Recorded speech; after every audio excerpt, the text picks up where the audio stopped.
Bonjour à tous, bienvenue dans cette nouvelle vidéo qui compare les arcanes majeures du tarot de Marseille à notre gauche et les arcanes majeures du tarot Rider-Waite à votre droite.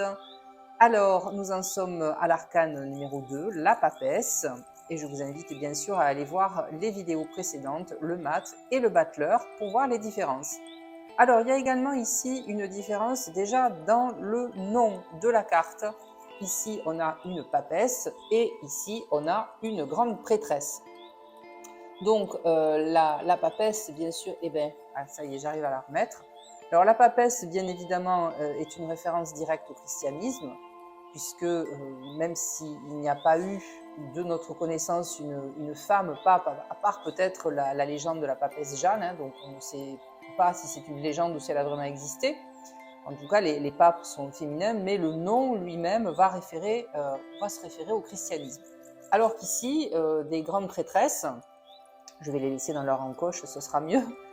Des grandes prêtresses, ça se réfère plutôt à la religion judéo-chrétienne, d'autant plus que, comme vous le voyez, sur le livre qu'elles ont sur les genoux, il y a écrit Torah. Voici, alors le A est un peu effacé, mais il y est bien, donc la Torah, et je n'ai pas besoin de vous dire quel livre c'est, alors qu'ici, il n'y a rien d'écrit, on ne sait pas si c'est la Bible, si c'est autre chose, et donc ça nous permet de projeter ce qu'on veut d'ailleurs sur ce livre. Donc ici, on est beaucoup plus orienté, il y a également les colonnes ici B et J, qui font référence à Boaz et Jacquine, qui sont les deux colonnes à l'entrée du temple de Salomon. Et donc, vous voyez, c'est pas du tout en fait la même orientation religieuse. Bon, déjà ça peut effectivement nous influencer au niveau de la lecture. Bon, ici, on a aussi des croix, hein, clairement, sur la poitrine de la papesse. Ici, il y en a une qui est restée, là aussi, là aussi, on a l'impression qu'il y a un petit peu un mélange de tout. Donc, il y a une croix, il y a une grosse lune ici, bon, sur l'autre aussi, qui va nous rappeler que la papesse est une femme déjà, donc enfin, en tout cas, hein, ce côté féminin très développé, le côté intuitif.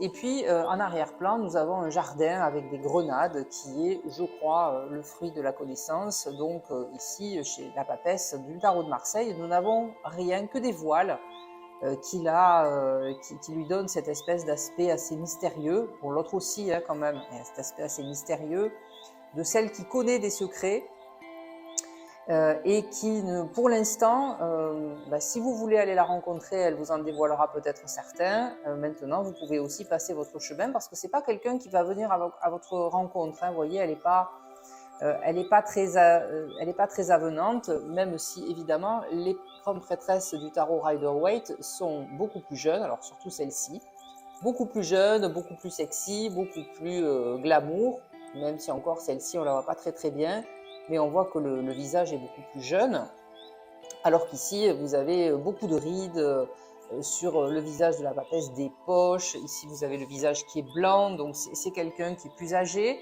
qui a cette connaissance, qui vous permet de venir à sa rencontre si vous en avez envie, mais qui va vraiment rester dans son cocon, et elle ici dans son temple. Donc on y va en fait exprès pour la rencontrer, mais elle ne viendra pas vers vous. Donc c'est quelqu'un qui incarne le mystère, donc dans les deux tarots, ça c'est évident. Ensuite, évidemment, outre le décor qui est différent, vous avez la position de la papesse et de la grande prêtresse qui sont différentes. Là, toujours une tête tournée vers la gauche, comme pour nous dire qu'elle a emmagasiné toute cette connaissance du passé qui est écrite dans ce livre-là. Et pour l'instant, elle n'est pas vraiment intéressée par ce qui va se passer à l'avenir. Hein. Donc, elle est là vraiment pour nous apprendre qui nous sommes, en fait, comment nous nous sommes développés, comment nous nous sommes créés. Tout ça, elle peut vous l'expliquer. L'avenir l'intéresse moins. Ici, on a une grande prêtresse tournée vers nous, hein, avec, comme beaucoup de personnages d'ailleurs sur les majeurs du Rider-Waite, ils nous regardent vraiment tous de face. Alors ici, même si elle a un regard un peu... Alors là, on dirait qu'il est... Hop, Je vais faire le point qu'il est légèrement de côté quand même. J'ai l'impression, alors peut-être que c'est une illusion d'optique. Donc, j'ai l'impression qu'il regarde légèrement vers la gauche. Vous voyez, en fait, la position est de face, mais le regard est tourné légèrement vers la gauche. Alors que celle-ci est de face, mais elle a un regard un peu perdu. Comme si elle posait déjà devant un photographe et qu'elle a l'air dans le vague, un peu comme ça, parce que il ne faut pas qu'elle soit trop concentrée peut-être sur l'objectif, sinon elle va stresser ou elle va pas avoir l'air naturel. Vous voyez, donc c'est quelqu'un qui ne s'adresse pas directement à nous, en tout cas.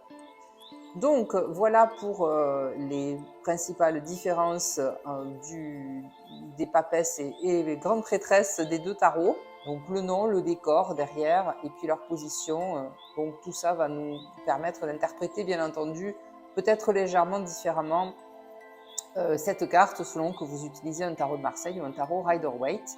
Et moi je vous donne rendez-vous dans la prochaine vidéo qui sera donc l'impératrice.